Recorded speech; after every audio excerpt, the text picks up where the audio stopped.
Ecuador ante la crisis de inseguridad entre la violencia cotidiana, la inacción estatal y el debate estructural. Es que la escalada de violencia en Ecuador ha alcanzado niveles críticos que conmocionan al país y reflejan un estado general de indefensión ciudadana. De acuerdo con datos revelados por el Observatorio de la Niñez, Adolescencia y Juventud, en un informe de Ecuavisa, el primer semestre del presente año registró la cifra histórica de 305 homicidios de menores de edad, convirtiendo a los homicidios intencionales en la principal causa de muerte en este grupo etario. Durante los últimos 2 años, amigos queridos, esto se ha agravado más. La región costa concentra el 93.1% de estos crímenes, impulsados por la presencia del crimen organizado en zonas estratégicas como las rutas del narcotráfico y los puertos. Estemos claros, y los puertos. A esto se suma el incremento alarmante en el reclutamiento de jóvenes por parte de bandas criminales, registrándose 1.697 aprehensiones de menores en lo que va del año. Una cifra que ya supera holgadamente el total de 2025. Esa es la situación que vivimos. Esa es la seguridad de la que nos habla Noboa con sus cheerleaders. Vamos a mirar, ecuatorianos, qué indignante. Ecuador registra una cifra histórica, pero trágica. La mayor cantidad de homicidios a menores de edad. Estamos hablando de 305 casos solo en el primer semestre de este 2026. Y según el Observatorio de la Niñez, Adolescencia y Juventud, el crimen organizado ha llevado que esta sea la primera causa de muerte en este grupo etario. Estefanía Arias conversó con un investigador sobre este tema. Uno de los casos más recientes ocurrió en la parroquia Pimocha del cantón Babahoyo el pasado martes 21. Una joven de 14 años que aún vestía el uniforme del colegio caminaba junto a su hermana. Iban de regreso a casa cuando 2 hombres en moto las interceptaron. Uno de ellos sacó un arma y le disparó. La hermana resultó ilesa y según los primeros indicios, los atacantes no se llevaron ninguna de sus pertenencias. El Observatorio de la Niñez, Adolescencia y Juventud revela que el primer semestre de 2026 registra la mayor cantidad de homicidios a menores de edad en la historia del país, 305 casos. En este momento, desde hace ya 2 años continuos, 2024-2025, estamos hablando de la primera causa de muerte de niños, niñas, adolescentes. Los homicidios, las razones por las cuales un niño, niña, adolescente muere en este país son causas intencionales, son homicidios. Agrega que la costa concentra el 93.1% de los casos. 2 de cada 3 se da en esta región. De la relación que existe entre los grupos de delincuencia organizada y las rutas del narcotráfico, precisamente los sitios o los puntos más calientes, más peligrosos, son precisamente los puertos por la facilidad que les puede dar para el transporte de la droga. El reclutamiento de menores en las bandas criminales también ha desembocado en un crecimiento de las detenciones. En 2025 fueron 1.366 aprehensiones. En lo que va del año ya suman 1.697 casos. Una solución muy amplia, pero la primera es garantizar sus derechos. Sus derechos al juego, al desarrollo, a la educación, a la salud. Tenemos que generar en ellos, en nuestros niños, niñas, adolescentes, elementos, estrategias también de autoprotección. Porque afirma que existe un problema social en el que hay que trabajar para que estas cifras no se sigan inflando. Por su parte, la periodista Gisela Bayona expuso el temor constante en el que viven las familias urbanas tras denunciar un grave intento de asalto y violencia sexual contra una joven en el Parque La Carolina, en pleno corazón comercial de Quito. Bayona cuestionó severamente las respuestas de las autoridades locales y nacionales, argumentando que la ciudadanía abona impuestos y tasas de seguridad para recibir protección real y no excusas o burocracia institucional.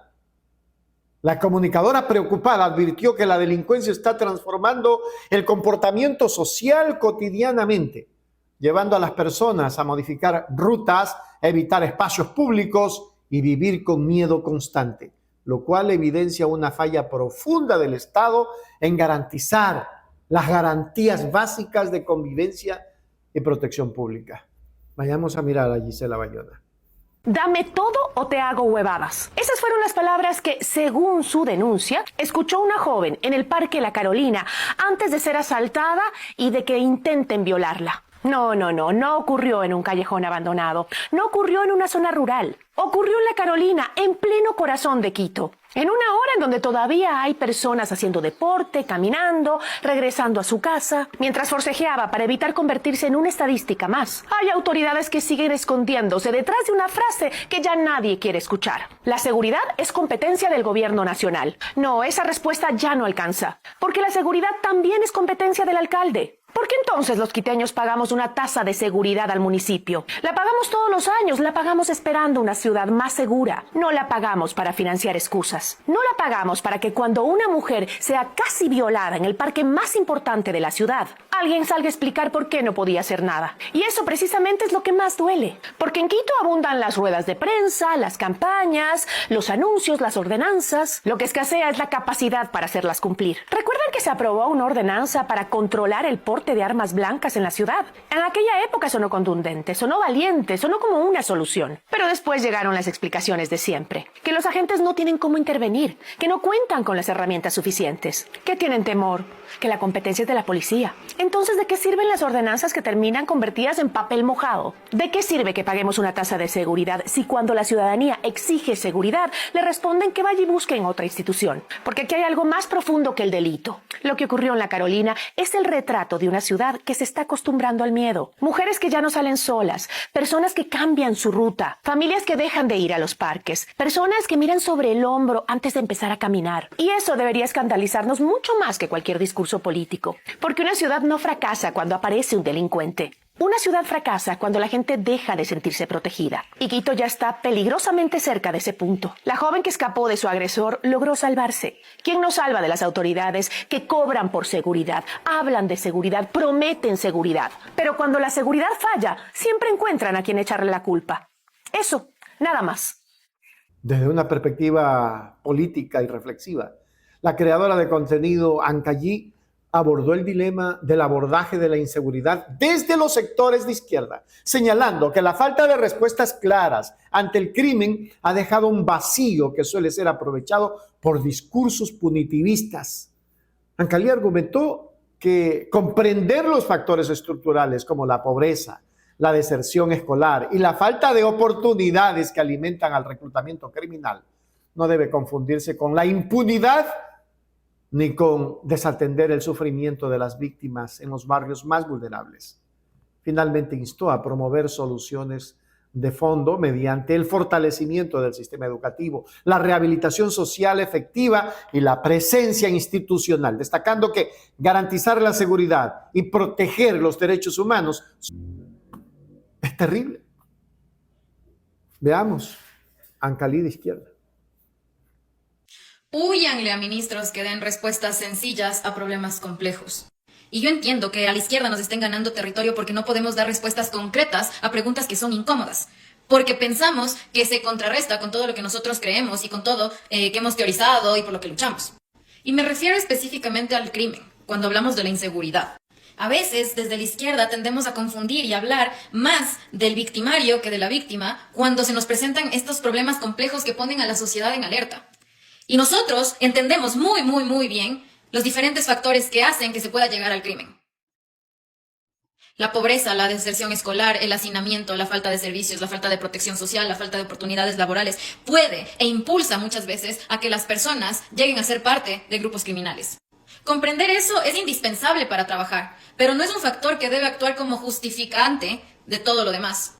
Desde las izquierdas debemos ser muy firmes en que los crímenes no pueden quedar en la impunidad, con el discurso de que quien los cometió también fue víctima del sistema. Pero cuidado, porque con eso yo no estoy diciendo que damos puerta blanca a que todo crimen sea justificado con linchamiento, con el ladrón cogido será quemado, con el desvívanle nomás porque robó un celular. No. Si nosotros caemos en esta lógica de la violencia que se aplaca con violencia, entonces estamos dejando de lado cualquier tipo de justicia y estamos cayendo en la venganza. Marx teorizó sobre estos grupos y los denominó el lumpenproletariado. Las personas que están fuera de la clase trabajadora, a pesar de que pertenezcan o tengan unas dinámicas parecidas, pero que están alejadas de las dinámicas de trabajo que tiene la clase trabajadora. Y sobre todo, que son grupos que no generan un nivel de conciencia social que les permite actuar en colectivo. Entonces, muy probablemente son personas que han vivido en violencia y que pueden ser fáciles presas de entrar también a los sistemas de crimen y de violencia porque les ofrecen dinero, recursos y distintos beneficios. Entonces puede ser alguien que no tenga un trabajo estable y que no tenga un poder fuerte de asociación y no esté arraigado a lo colectivo, a la importancia que tiene lo colectivo, lo familiar. Y entonces esa exclusión va a hacer que sean fáciles presas del crimen. Y eso se ve mucho aquí en Ecuador en la actualidad, porque las propias víctimas de estas personas, que en algún momento fueron sus propios vecinos, son quienes están pagando las consecuencias. Es falso decir que las bandas criminales o las personas que fueron desvividas el año anterior estaban desviviéndose entre ellos, porque un alto porcentaje ni siquiera tenía antecedentes penales. Y en el barrio, ¿quiénes sufren en realidad? Los comerciantes extorsionados, la señora de la tienda a la que le obligan a cerrar o le hacen que pague $5 para protegerle, la persona que vende comida, a quien le roban su casa, cuando han vivido en el mismo barrio y han tenido las mismas carencias. Así que no podemos caer en este simplismo de soluciones, el primero, el que te da la derecha y la gente fascista, que es construir megacárceles y que bala se paga con bala. O lo segundo, únicamente decir que las personas que han entrado al crimen organizado son víctimas del sistema y ahí lo dejamos. O no respondemos. Y entonces aquí necesitamos trabajo desde las estructuras, no el plan Fénix, no el plan que hace 2 semanas dijo Daniel Noboa que por fin tiene. Estructura, justicia sin corrupción, penas que son proporcionales y seguir un debido proceso. Cárceles que no funcionen como una universidad del crimen. Y programas que realmente permitan a las personas reinsertarse, rehabilitarse y tener oportunidades laborales. Porque no todos los crímenes son iguales y no todos los crímenes deberían pagar las mismas penas y no todos los crímenes o personas que han incurrido en un crimen deben estar encerrados en el mismo lado. Porque es terrible lo que pasa en las cárceles actualmente. Y no me voy a cansar de hablar de lo estructural. Necesitamos que no exista una deserción escolar tan alta, que las escuelas tengan calidad, que los sistemas de salud mental funcionen en las escuelas, que los profesores también estén capacitados y funcionen para poder trabajar en estos territorios tan complejos y que además existan las garantías para poder trabajar en esos territorios. Necesitamos proteger a las niñas y niños que viven en violencia. Necesitamos recuperar los territorios y los barrios que son el entorno principal para el cuidado.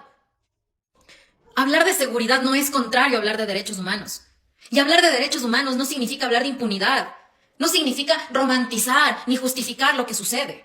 Nosotros como izquierda que quiera volver a conectar con las narrativas y dar soluciones puntuales al crimen tiene que hablar de todo esto. Y hablar de todo esto no es hablar en lo abstracto. Hablar de mejorar la educación no es de gana. Hay que entender eso. Poder juntar estos dos conceptos. Primero, que hay que combatir las causas principales del crimen, las causas estructurales. Y segundo, que hay que exigir responsabilidad de los daños causados. Porque los daños causados son a nuestro propio pueblo, son a los territorios más abandonados, donde se da el crimen, de donde sale también la estructura criminal o de donde reclutan y utilizan a los barrios abandonados como un semillero para. Hemos visto todo. Solo nos queda decirles a ustedes que Dios nos guarde, que Dios nos ampare y refugiámonos solo en la bendición de Él porque y llenarnos de esa espiritualidad para estar protegidos, porque el gobierno no protege, queridos amigos. Gracias por entender el mensaje. Un abrazo a todos, gracias por estar. Un abrazo a todos.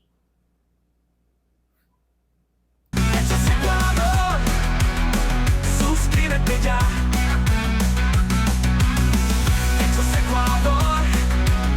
Suscríbete ya. Ecuador, la verdad está ahí. No te pierdas nada, cada día algo nuevo. Conéctate al canal y mantente informado. Siempre estamos aquí para darte lo mejor. Hechos Ecuador, claro, la verdad sin temor. Hechos Ecuador.